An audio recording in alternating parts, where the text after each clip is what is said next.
அன்பான தேவனுடைய பிள்ளைகளே, அருமை இரட்சகர் உன்னதர் இயேசுவின் நாமத்தினாலே தேவனோடு சஞ்சரிக்க உங்களை அழைப்பதில் மிக்க மகிழ்ச்சி அடைகிறேன். சில நொடிகள். அன்பான தேவனுடைய பிள்ளைகளே, இன்றைய தினத்திலே உங்களோடு சங்கீதம் 63:3 கர்த்தருடைய வார்த்தையை பகிர்ந்து கொள்வதில் மிக்க மகிழ்ச்சி அடைகிறேன். அதிலே சொல்லப்பட்டிருக்கிறது, ஜீவனை பார்க்கிலும் உமது கிருபை நல்லது. அநேகர் ஜீவன் நல்லது என்கிறார்கள். ஆனால் தாவீது சொல்லுகிறார், ஜீவனை பார்க்கிலும் உம்முடைய கிருபை நல்லது. ஜீவன் நல்லதுதான், நம்ம உயிரோடு இருக்கிறது நல்லதுதான். ஆனா அதை காட்டிலும் மேலானது கிருபை என்று தாவீது சொல்லுகிறார். கிருபையும் நன்மையும் நம்மை தொடராமல் இந்த உலகத்தில நாம் வாழ்வோமேயானால் அது ஒரு மரத்தை போல வாழ்கிற வாழ்க்கையா இருக்கலாம். இல்லை என்று சொன்னால் அதை எதோடு ஒப்பிடுவது என்றே தெரியல. கிருபை வேணும். கிருபை என்பது ஜீவனை காட்டிலும் மேலானது. கிருபை என்பது ஜீவனை காட்டிலும் மேலானது. இந்த கிருபை நமக்கு முக்கியம் தேவை. இந்த கிருபை நமக்கு எப்ப கிடைக்கும்? பல காரியங்களை ஆண்டவர் கற்றுக் கொடுத்தால், இன்றைக்கு நான் உங்களோடு கூட பகிர்ந்து கொள்ள விரும்புவது, தாழ்மை உள்ளவனுக்கு தேவன் கிருபை அளிக்கிறார். நமக்கு தாழ்மை வேணும். இன்னைக்கு பொதுவாக மனிதர்களிடத்திலே, இளைஞர்களிடத்திலே தாழ்மையை பார்க்க முடியல. ஒருவன் தன் வாழ்க்கையிலே அவன் தாழ்மை உள்ளவனாக இருந்து அவன் உயர்த்தப்படும் போது அவனுடைய உயர்வை கண்டு பொறாமை கொள்ளுகிறார்களே ஒழிய, இவன் எந்த விதத்திலே இவன் இவ்விதமாக உயர்த்தப்பட்டான் என்பதை உணர்ந்து கொள்வது இல்லை. கர்த்தர் ஒரு மனிதனை உயர்த்தணும்னா அவனிடத்திலே ஆண்டவர் தாழ்மையை எதிர்பார்க்கிறார். தாழ்மை ஒரு மனிதனுக்கு மிக மிக அவசியமான ஒன்று. வேதத்தில் நீங்க வாசிச்சு பாருங்க. தாவீதை குறித்து நாம் பார்க்கும்போது கர்த்தருடைய கிருபை தாவீதின் மேல் அளவில்லாமல் இருந்தது. கர்த்தர் தாவீதுக்கு கிருபையை அருளினார்.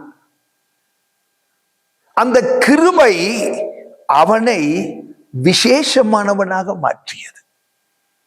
அந்த கிருபை தான் அவனை விசேஷமானவனாக மாற்றியது. உலகத்துல நீங்கள் நான் விசேஷமானவனாக இருக்கணும்னா கிருபை நமக்கு தேவை. கிருபை நமக்கு தேவை. இல்லாட்டி நம்ம ஒரு மனுஷனை போல வாழ்ந்துட்டு போய்கிட்டே இருக்கலாம்.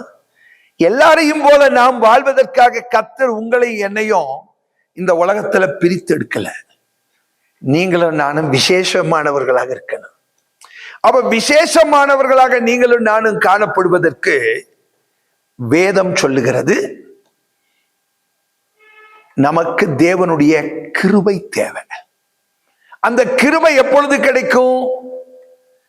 நாம் நம்மை தாழ்த்தும் போது கிடைக்கும். தாழ்மை உள்ளவனுக்கோ கர்த்தர் கிருபையை அருளுகிறார். தாழ்மையுள்ளவனுக்கோ கர்த்தர் கிருபையை அருளுகிறார். எனக்கு அன்பான தேவனுடைய பிள்ளைகளே, தாவீதை குறித்து நம்ம வேதத்தில் வாசிக்கும் போது 1 சாமுவேல் 16-17 அதிகாரங்களிலே நீங்கள் வாசித்து பார்ப்பீர்களே, ஆனால் தாவீது ராஜ அபிஷேகம் பெற்ற பிறகு கூட சில காலம் வழக்கம் போல் தன் தகப்பனுடைய ஆடுகளை அவன் மேய்த்து கொண்டிருந்தான் என்று பார்க்கிறோம். உண்மையாகவே அது ஒரு பெரிய தாழ்மை.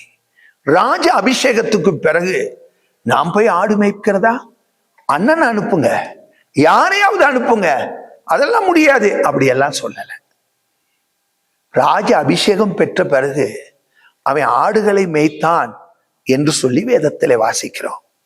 எனக்கு அன்பான தேவனுடைய பிள்ளைகளே, தாவீதினுடைய அந்த கிருபை பெற்ற வாழ்க்கை நமக்கு கிடைக்கணும்னா தாவீதை போன்ற தாழ்மையும் நமக்கு தேவை. நம்ம மேலான ஒரு நிலைமையை விரும்புகிறோமே ஒழிய நம் வாழ்க்கையில தாழ்மை உள்ளவர்களாய் காணப்படுவதற்கு நாம் நம்மை அர்ப்பணிப்பது இல்லை. ஆகையினால் தேவனுடைய பிள்ளைகளாகிய நாம் தாமே நம்மை முற்றிலும் ஆண்டவர் சமூகத்திலே தாழ்த்துவோம். எவ்வளவுக்கு எவ்வளவு தாழ்த்த முடியுமோ அவ்வளவுக்கு அவ்வளவு தேவனுடைய சமூகத்துல தாழ்த்துவோம். சில வேளைகள்ல மனிதர்கள் மத்தியிலும் நாம் தாழ்ந்து போக வேண்டிய சூழ்நிலைகள் வரும். அங்கேயும் நம்மை தாழ்த்துவதினால் எந்த விதத்திலையும் நமக்கு ஒரு குறைவு வராது. சவுலை பார்த்து தாவீது சொல்லுகிறார் தன்னை குறித்து, என்ன ராஜாவே இந்த செத்த நாயவா தேடி வந்தீர்னு. நீங்க பாருங்க, தன்னுடைய அபிஷேகத்தை குறித்து அழைப்பை குறித்தெல்லாம் அவன் பெருமை பாராட்டல. உமக்கு முன்பாக நான் ஒரு செத்த நாய். இதுதான் தாழ்மை. இந்த தாழ்மை நமக்குள்ள இருந்தா கிருபை உண்டாகும். கிருபை நம்மை விசேஷ மனுஷனாக மாற்றும். God bless. நல்ல ஆண்டவரே, எங்கள் பரம தகப்பனே, உங்க வார்த்தைகளை கேட்க எங்களுக்கு கொடுத்த கிருபைக்காக உங்களுக்கு நன்றி செலுத்துகிறோம். இப்பொழுதும் என்னோடும் எங்களோடும் கூட பேசின வார்த்தைகளின்படியே தாழ்மையினால் கர்த்தர் எங்களை இடைக்கட்ட நாங்கள் செபிக்கிறோம். எல்லா மனிதர்களைப் போல நாங்கள் அல்ல ஆண்டவரே. உங்க இரத்தத்தினாலே மீட்டெடுக்கப்பட்ட நாங்கள் விசேஷமானவர்களாய் ஜீவிப்பதற்கு எங்களுக்குள்ளே தாழ்மையை கட்டளையிடும். ஆசீர்வதியும். இயேசுவின் நாமத்தில் பிதாவே, ஆமென். God plus. கர்த்தர் உங்களை ஆசீர்வதிப்பாராக. ஆமென்.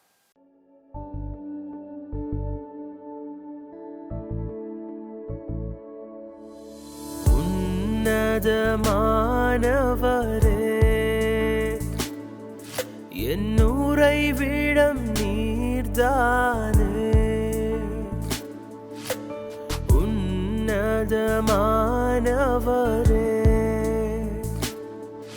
என் உறைவிடம் நீர்தானே. உயர்த்துகிறேன், வாழ்த்துகிறேன், வணங்குகிறேன்.